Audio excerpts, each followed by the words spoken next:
Hey, y'all. Welcome to the Convos with Anita Santiago podcast.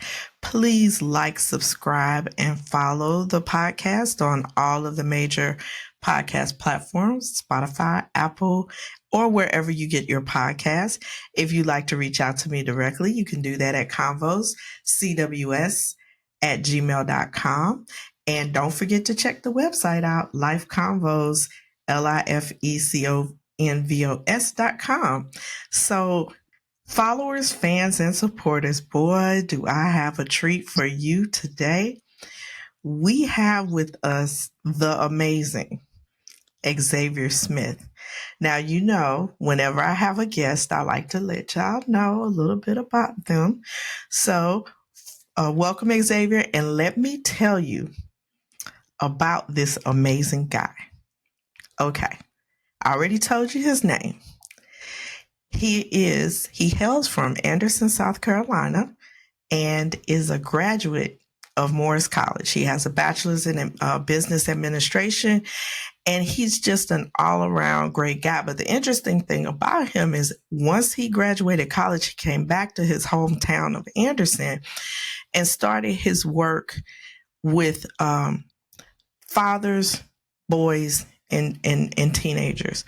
And so he is so passionate about this work he does. So he has his own nonprofit, and then he also works for Upstate Fatherhood Coalition, a South Carolina organization. But his passion for fathers, men, and boys it's just amazing. Xavier is also a podcaster. And I'm going to let him plug his pod in at the end of this episode. So everyone, please help me welcome Xavier Smith. Welcome to the Convos with Anita Santiago podcast. How are you doing today? I'm amazing. What about yourself? I'm doing good. I am so excited to have you on.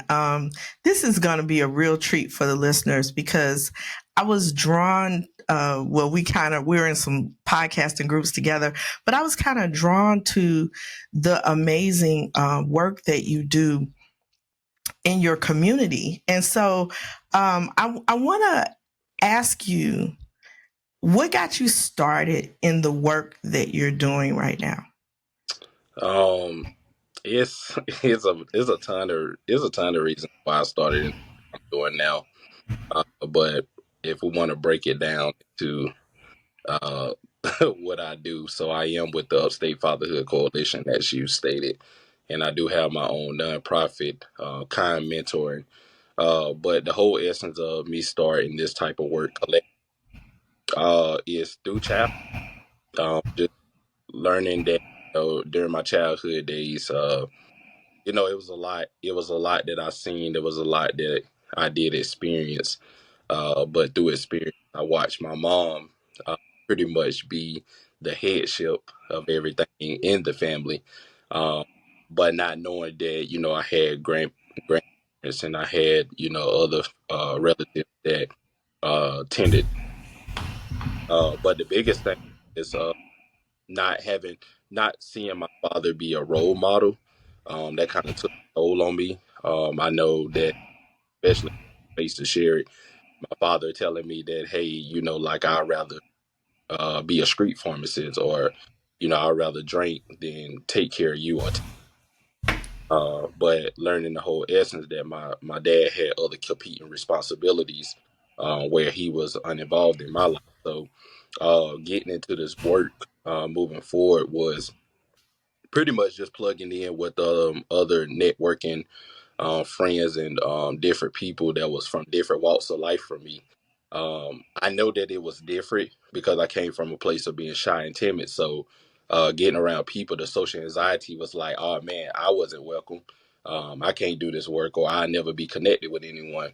Uh, Mm-hmm. but learning more about myself was being able to take that first leap of getting around networking partners, or getting around new people that was able to show me a different light in life. So Mm-hmm. I did have opportunity to sit at the table with execs or managers coordinators and directors, and knowing that they are 10 and 11 and 10 figures, and I'm the only person in the room that's not even making half of that. Um, Right. it was a different speed of light for me because just listening through conversation, I was always a sponge. So Now let me point something out that I have to point out. One of the things that I'm so fascinated with is that you're a young man doing this. Often I see men who have like dedicated their whole lives to this, and I know there are a lot of men out there that are mentoring, that are helping, that are touching our community, but you're fairly young. So how long have you been at this? so currently with my place of work at Upstate Fatherhood Coalition, I've been doing this work for 3 years. I'm actually the youngest one out of the upstate. So my director, Mr. Courtney Burgess, which I want to shout him out as well. He hired me at the age of 25. So with that giving me an opportunity coming from manufacturing work, I learned that manufacturing was just, the money was there, but I understand that that wasn't a potential that I was supposed to tap into. So given that I had the opportunity in social work or, being able to, advocate for other family Mm-hmm. fathers, that was different because I went into this type of work with, again, no public speaking skills, no type of receptionist or office management. It's like, well, you 27, so let me put it out there. So you have no kids. So how do you actually relate to other fathers that's Mm-hmm. don't even see light in themselves, or they don't even see the benefit Yes. themselves. So Yes. just being able to tap into that side, which we'll get into more in depth, what the Fatherhood Coalition actually does and provides for fathers. Mentorship, I will shift it for a second. Mentorship, April 7th will be 5 years Oh, of, wow. Cool. of being into mentoring. So with mentoring young men, that was a that different type of activity. I will say that, get Mm-hmm. the experiences and challenges I faced as a young man, just wanting to get back to my community now at appropriate age where I can relate to the young men at all ages. Mm-hmm. Uh, Mm-hmm. so, Yeah. just being, young and, being able to have that mindset, because it always starts with the mindset. So Right. I do have to understand that we call it a case study assignment that I had to do. So case studies for me was being able to do the research before I actually did the work. Um, Okay. so that was gonna keep me productive. And that was gonna keep me where I had the level of influence on my community. So it was just all about just being able to reach people, provide services, because I know the money will eventually come, but the services is always first. Well, let me bring something up to you, and I kind of mentioned this to you before. In some previous episodes with my pastor, Pastor Rasan Jordan, we talked about his book, and the book is called "I Live Yesterday Didn't Kill Me." And one of the things that really struck me in the book was that he talked about the emotional impact of not having his father in his life. And for many of us, and I think women especially, we don't always recognize the impact or the imprint of not having fathers or role models in a young man's life or young lady's life. Oh, what that actually feels like. And I think in our quest to build community and provide support for our kids, I don't know that we necessarily pay attention to that. And I know that there are many fathers, and we want to shout out all the fathers, all colors, creeds, and backgrounds. There are many fathers that are um, doing what they can for their children. They are showing up and they are involved and they participate. But I want you to kind of speak to like what you've seen in your experiences as far as the young men. I know you exclusively work with young men, but what is the impact for these young men that you work with who don't have those role models or fathers in their lives? I will say that, working with these young men is a level of commitment. And I was sharing it with a good friend of mine earlier. Um, I was telling, I was just sharing with my friend, like, the heart that you gotta have behind this type of work is unforeseen. And Mm, a lot of people don't understand that working in the heart of the community with these youth is important. Now, mm-hmm, when you see the dynamics of what the youth face, is it's traumatic. Like, it's really traumatic because the kids are looking for love in the wrong places. Um, mm-hmm, but the problem with young men as of right now is, they're looking for two-parent homes.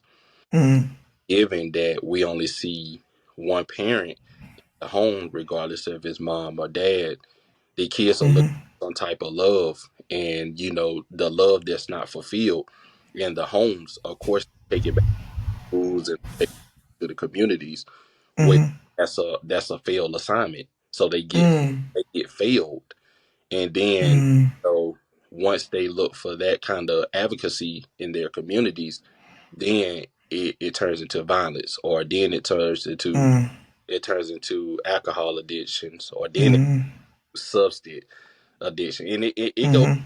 goes on. But Let me ask you a question right there.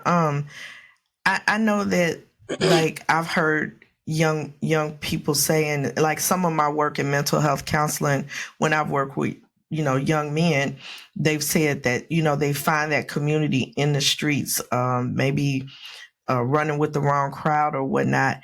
Do you find that being in Anderson, um, there's more of a challenge for those young men to find communities? Because like when you talk about cities, you know we don't have the same challenges as maybe smaller areas. So I wonder if you think that plays a role in what these young men are going through. Oh yes, absolutely. Anderson, South Carolina is an underserved community. So when Mm-hmm. so you talking about impact, and you're talking about looking at stats with kids that have a absent father, or a Mm-hmm. child with a present father. The numbers speak for itself. Um, Mm-hmm. and it always tell on itself. Like, Mm-hmm. one thing that I stress to my far as the mental health side and things that they deal with on a day to day basis is trauma that's not treated. It just transfer. Right. Can you say that again? Can you say that one more time? Yeah. So trauma, I tell my youth that trauma that's not treated is just transferred. So when you're dealing with trauma in your life for a long period of time, as a man myself, I can speak. You don't get the full experience of living into boyhood. So Mm, say, the boyhood stage is when you should feel love. You should feel that camaraderie, or you should feel that commitment for someone. But you have to look into within self first to be able to see those abilities. Um, mm-hmm. and when you're dealing with that trauma, then, and imagine that it's not being treated, like you ain't doing nothing but transferring that into every relationship that you get in, Re- Come on now. regardless if it's regardless if it's building an intimacy level to get close with your families or siblings, or Mm-hmm. we can talk about the romantic side with a lady that's trying to trying to fulfill that love from you. But again, when you don't learn your traumas, that comes none and void. Uh, Mm-hmm. Mm-hmm. you really can't do the things that you want to, or you don't have that compassion to do it, because it's like it's never been modeled. Right, right. And I feel like in my mental health work, and as I've had a couple of experiences where I worked at organizations in the St. Louis area that catered to, to men or to young men.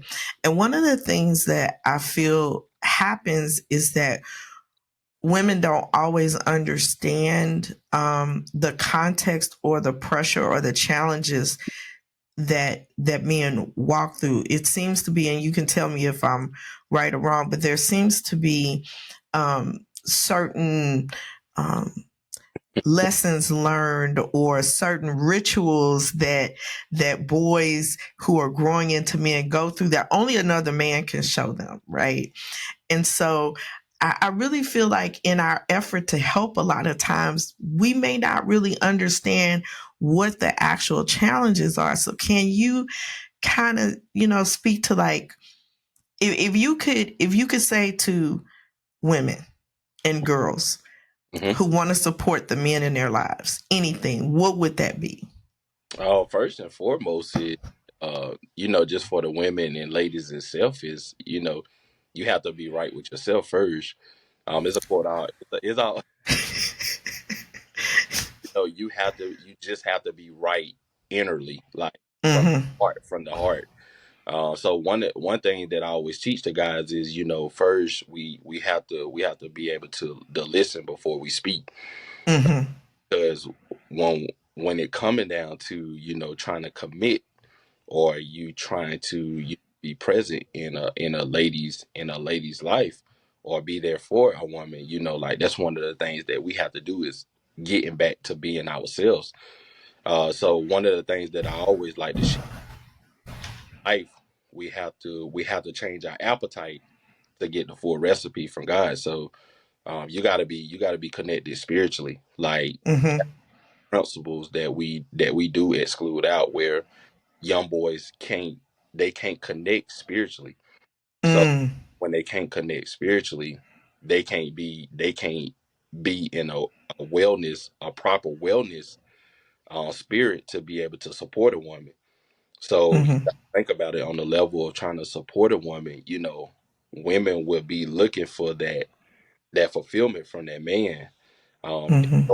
They are emotional triggers, but at the end Mm-hmm. of the day, that a woman would like for someone to step in and take the lead, be able to see, just be able to see someone that's Mm-hmm. actually Mm-hmm. groomed, that they can be able to take charge. But men are unable to do it because, again, the role model side from your father, he's not able to teach you because he's not there.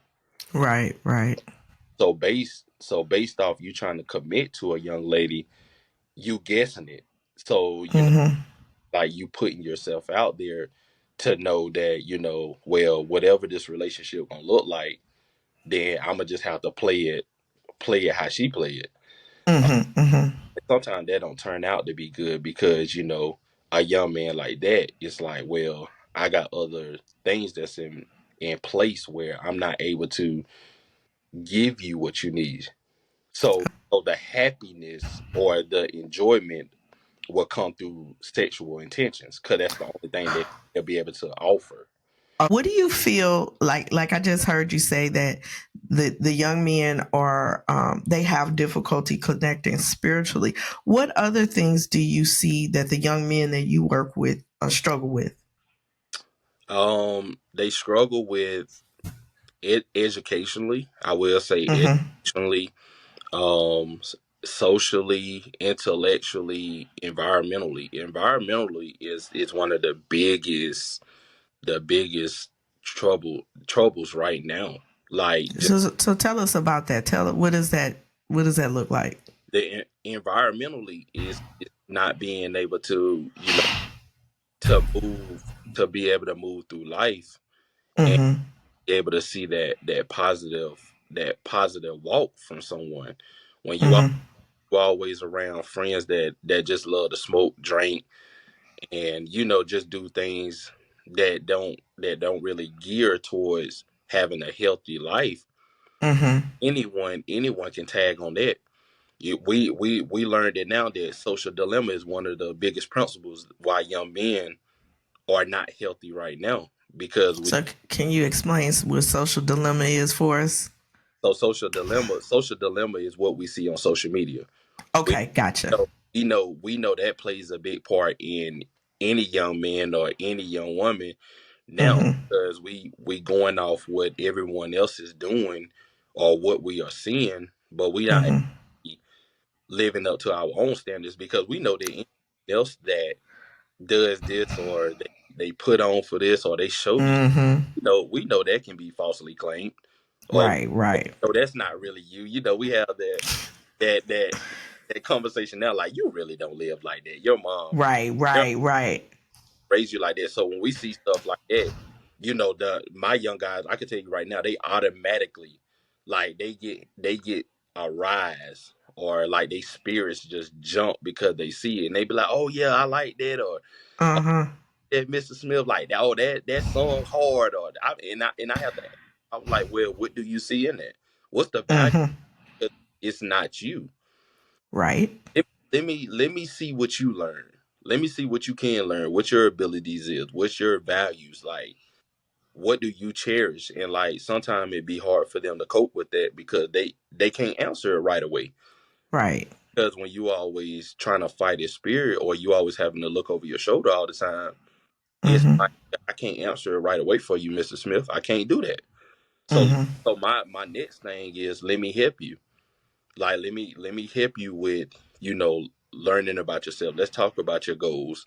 Let's talk about what you want to do in your career. Let's talk about, like, what we can do to help pull up your grades. So it's small things like that that I have to deal with on a day-to-day basis, and it fulfills me. Like, okay, it makes me go hard every day, as you see. Like, I love the work. Like, it's a grind. that's It's a that's grind. beautiful. Yeah, it's the grind. I love the work.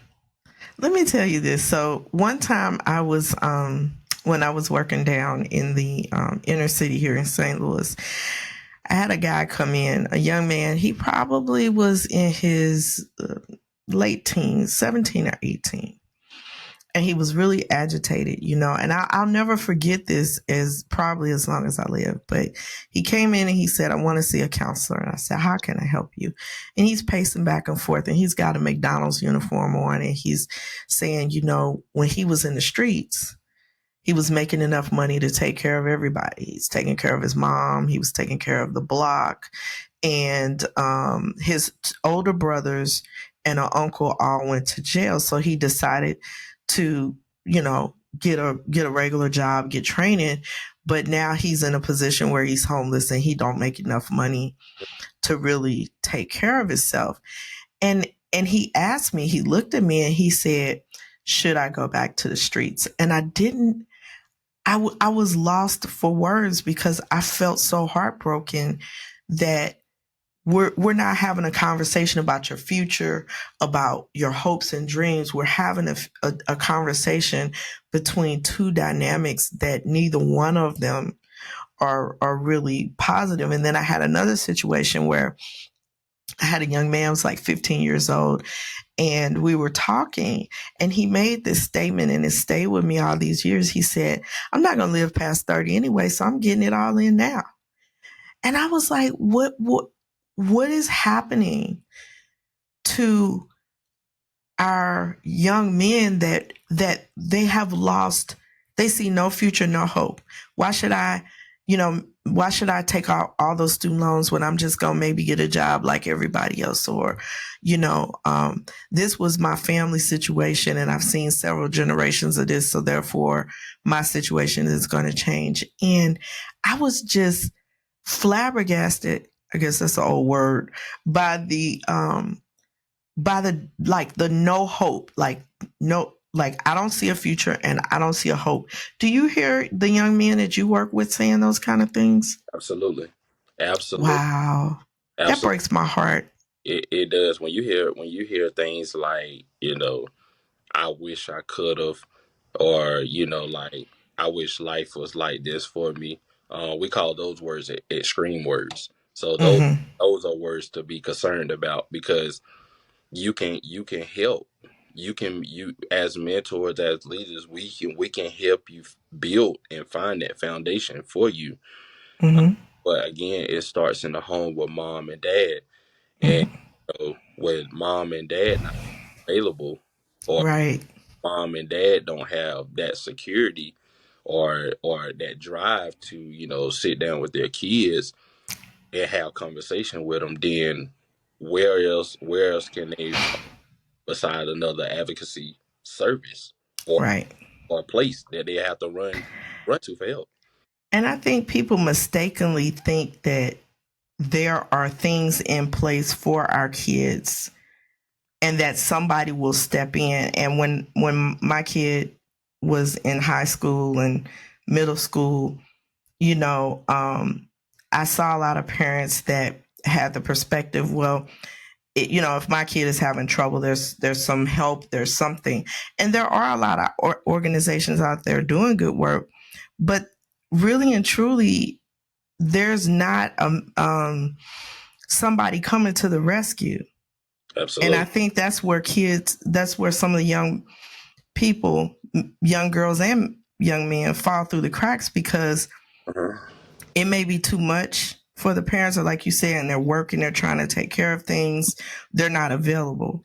Um, and they're thinking, well, I send my kid to school, and if somebody, sees something, they'll intervene. And I'm not saying all parents think like that. I don't want people to think that I'm saying that's Right. everybody, and it's not. But I think there's a real prevalent attitude that somehow, somewhere, there is help out there, and there's not.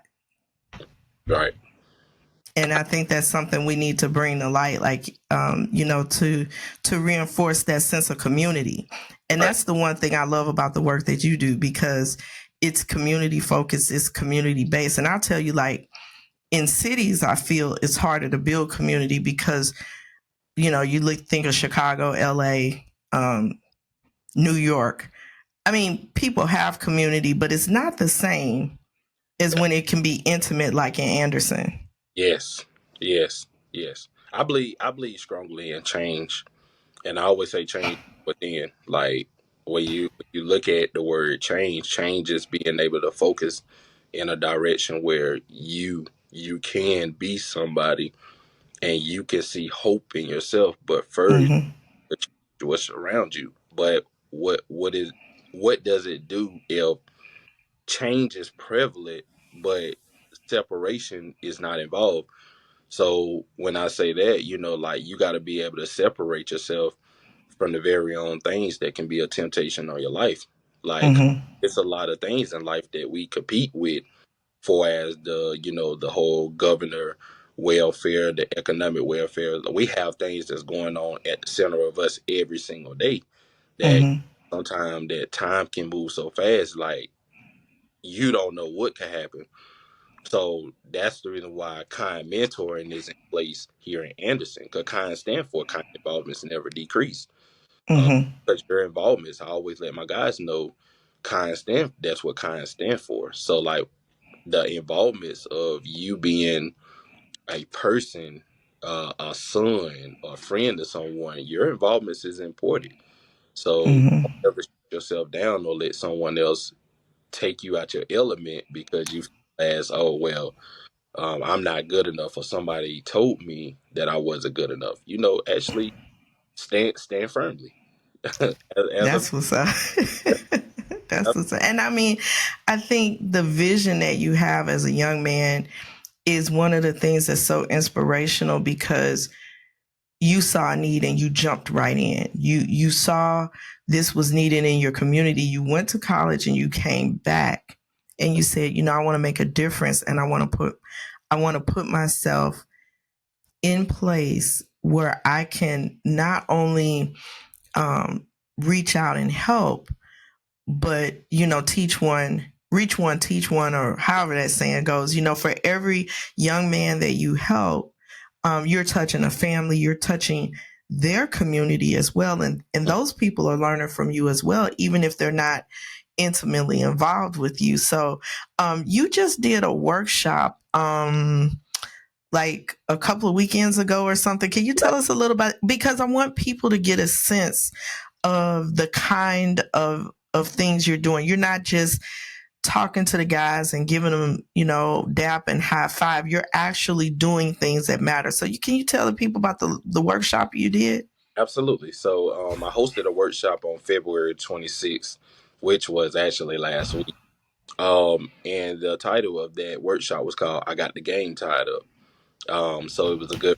of mine's out of Columbia, South Carolina. Shout out to Devontae Pondexter, uh, Okay. known as AKA Coach P. A real sharp guy. He's a dog.